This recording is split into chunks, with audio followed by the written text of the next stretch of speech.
Hello, welcome back to my studio. Today I'm going to be talking about a painting style called tonalism. If you've heard that term before, you may be interested to find out more or less what tonalism is all about, and then I'm going to do a little demonstration to try and illustrate my take on this art style. So stick around and let's find out more about tonalism in this video.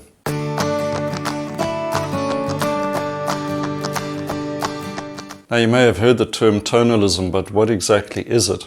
It's very loosely related to the Impressionist movement, the painting outdoors from life. Artists in the Barbizon school of painting, they took painting outdoors, painted plein air, and got an impression of the landscape, a more atmospheric type of landscape as well. Tonalism is also associated with a school of painting in the United States, sort of late 1800s to early 1900s.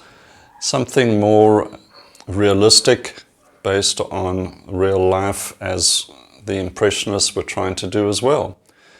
It's very often associated with closely arranged values, a more middle value range with perhaps a strong light or a strong dark to anchor the scene. The ideal sort of circumstances for tonalist painting would be late afternoon, early evening, or just before sunrise, where values are quite close together. Very often a more loose-edged atmosphere, maybe even romantic. The whole mood of the painting is different. It is softer, more evocative, more suggesting information than stating it very clearly.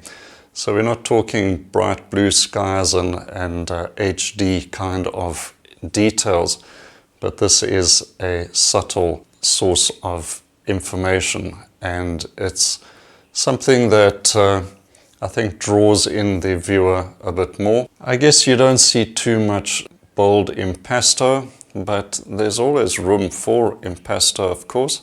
But very often you'll find it's middle values that have been more blended to get a softer and little more dreamy atmosphere.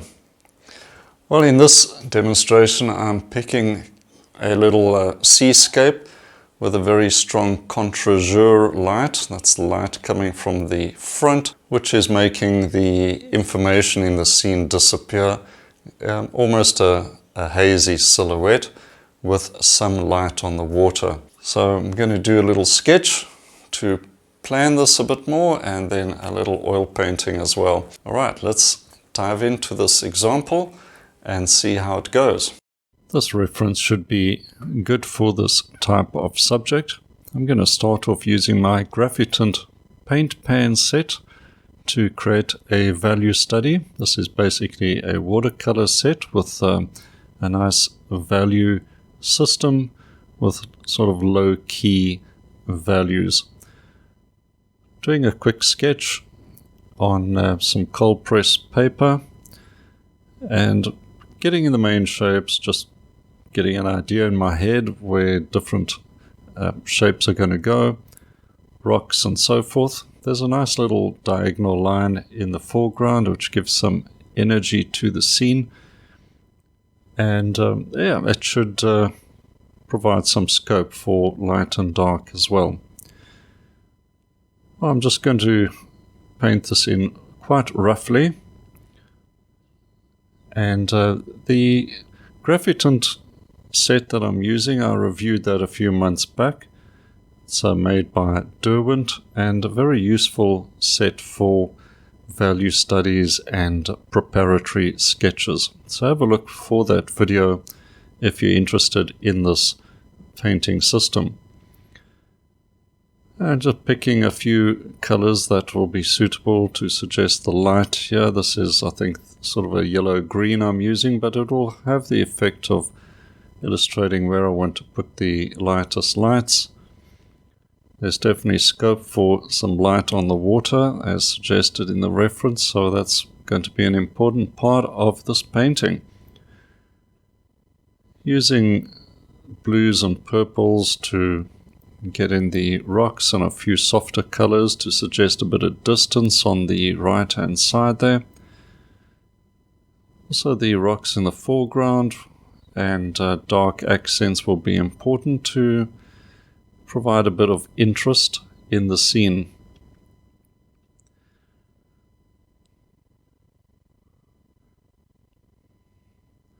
Strong darks at the base of this mass of rocks. Although very little information is shown up in the reference, you still want to create some type of variety in the shape and not have it simply as a flat shape. And that will come into the oil painting a bit more than in this study, of course. A nice shadow in the foreground will set up the lights very well. I may add a figure as well, so I'm going to try that out. Just dots and dashes to create visual interest and some rhythm in the composition.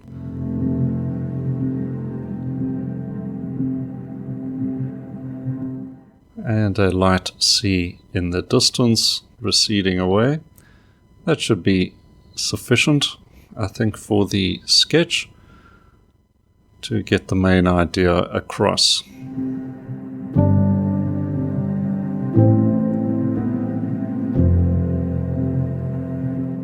Now just switching to a round brush, and I'll try and put that figure in.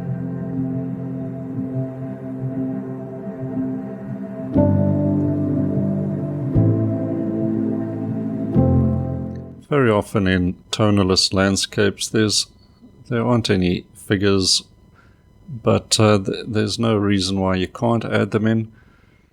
Although atmosphere is the subject, a figure does add some interest and scale, and could be a nice touch just to liven up the painting.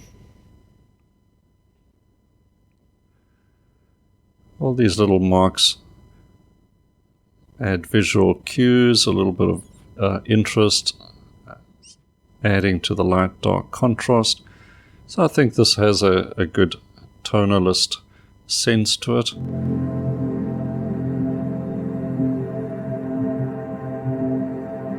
And now I'm going to carry on with the oil painting based on the sketch as well.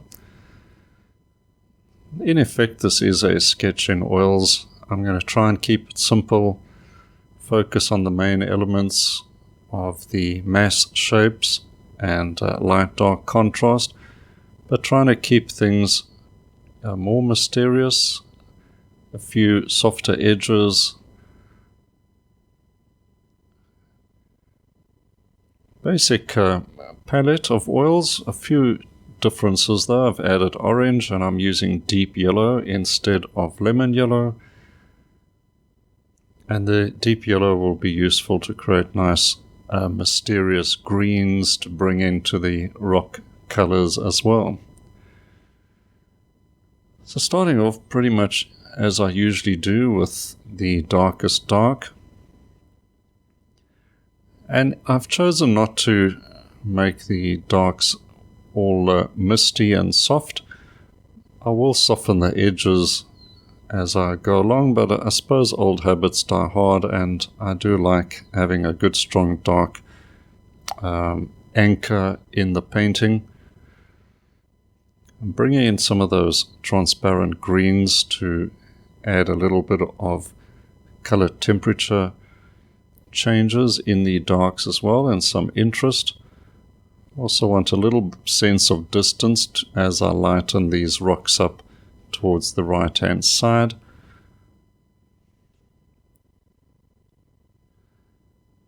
So there's a good strong basis here to bring in the light colors in due course, but start off with the darks and get that structure in place. Really just scrubbing these colors in. A bit of yellow ochre Doesn't change the value of this foreground shape, but it does add more interest or visual interest in the colors. An important part of tonalism is keeping your value structure. Without that strong value structure, a toneless painting may lose a lot of its effectiveness.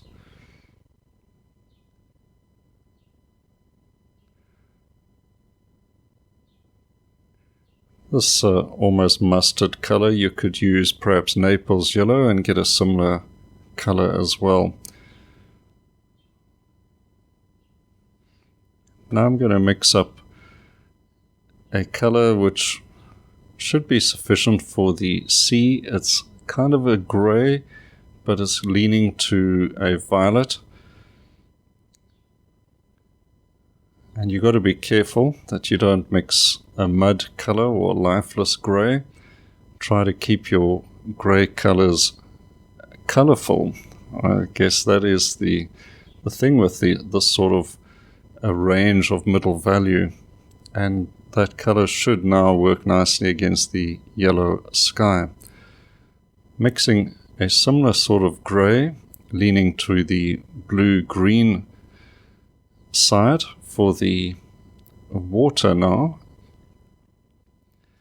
And I think if you're going to paint in a sort of tonalist tradition, you have to learn how to mix sensitive and colorful gray colors. Basically, get to know your complementary colors very well and how they influence each other, and work very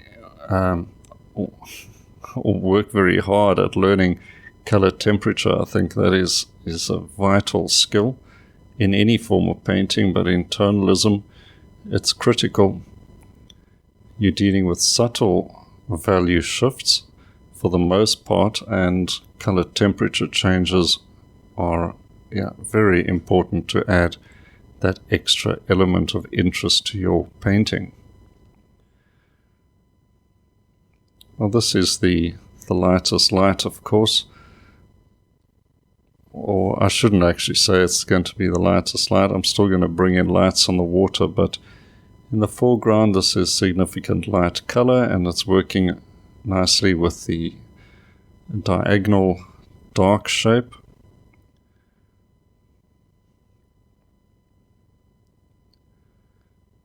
And now these purples and violets are going to just add some color temperature shifts in the dark mass, creating a bit more interest.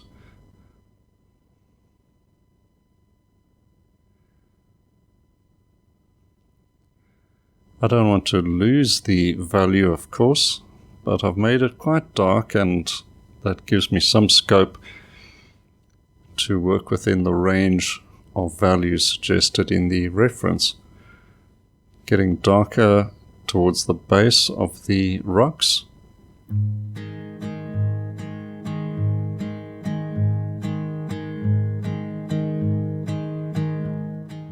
And softening the colors to suggest a bit of overlapping, receding shapes.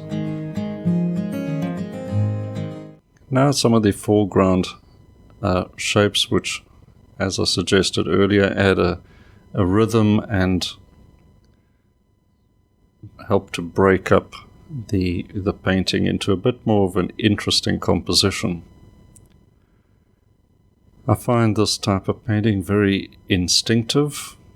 You have to test something out. You can't quite predict how every temperature shift in color is going to look. So try it out, put it down, step back, have a look, see if it works, change it if it doesn't.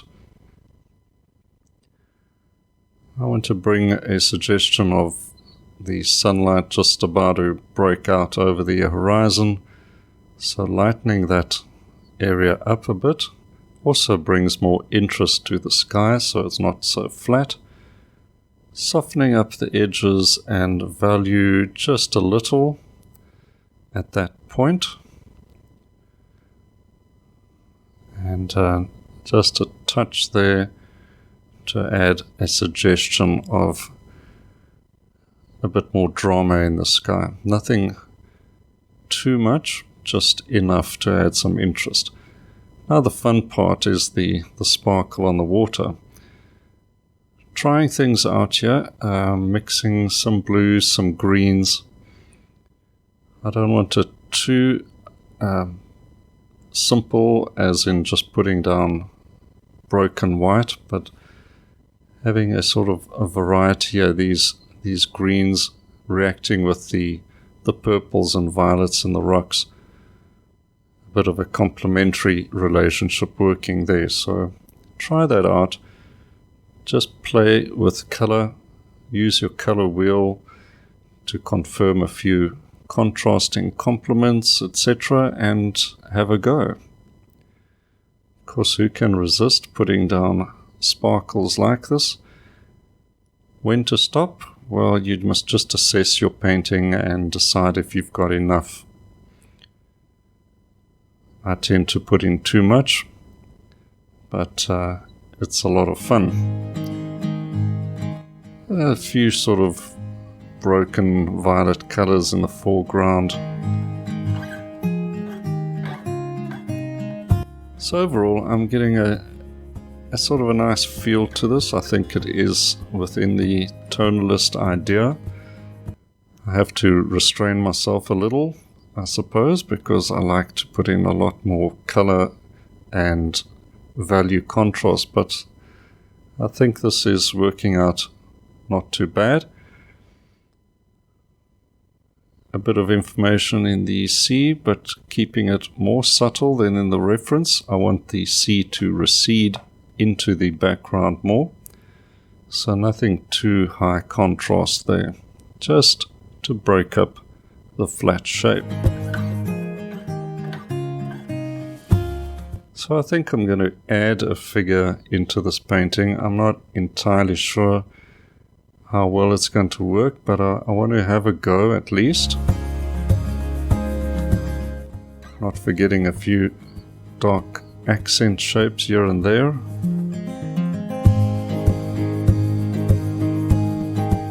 And now with just some ultramarine and alizarin crimson, getting in the sort of silhouette figure of the just this point of interest. So keeping the legs fairly long, but disappearing, sort of not forcing too much detail. So no feet. I suggest the feet are in sand, of course. The figure's walking on the beach, and nice and loose.